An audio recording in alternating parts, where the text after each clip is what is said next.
Hello and welcome to my second Imperial guide. I was originally going to be doing Rey, but Resurrection came out, so I'll be doing Phasma.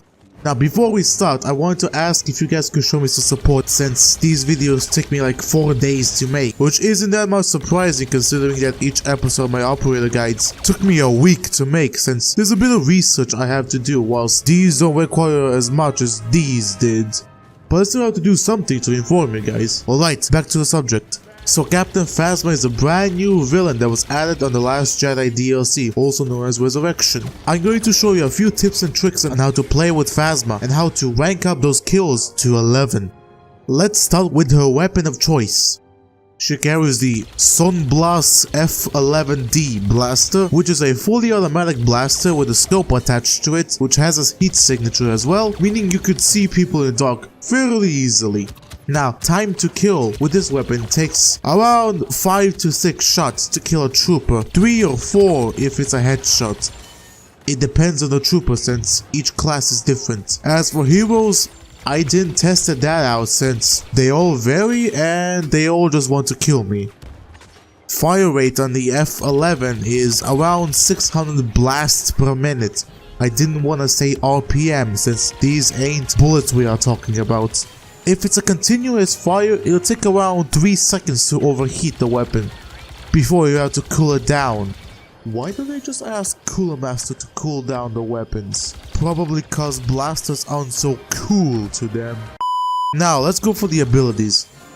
Her first is the Staff Strike. What this ability is, you release your staff and you slash. Honestly, at its current state, it's not good.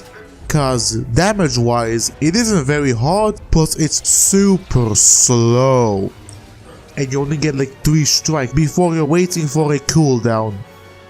Her second ability is a First Order Sentry Droid, which by description, a tool used by Captain Phasma that can blast enemies whilst revealing its target. It utilizes automatic shock functionality.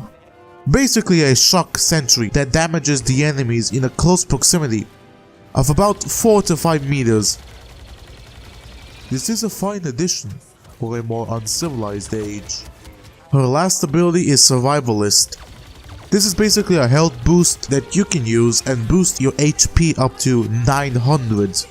This is really good when you're low on HP and you need to escape. You just use this ability and run towards safety until you can recover and get a better position. I'll get to cards in a moment.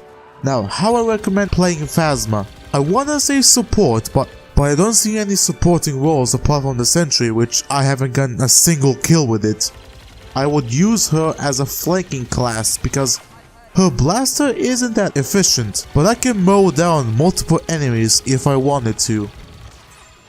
Now for star cards, I'd take the safety first because I get even more health. Come Closer, which increases the droid's range when you defeat an enemy, and not hard enough for damage reduction whilst Survivalist is active. Until they buff the staff, you can safely use the Only Pawns card if you really would like to. Overall, Phasma is honestly a bit disappointing since to me she feels more like an officer class with extra health and an automatic blaster. Her abilities are not too shabby and her weapon is not good, but not bad either. It's in the middle, depends on how you use it and how accurate you are.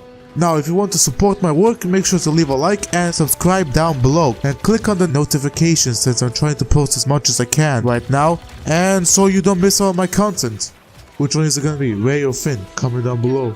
So until the next video, farewell.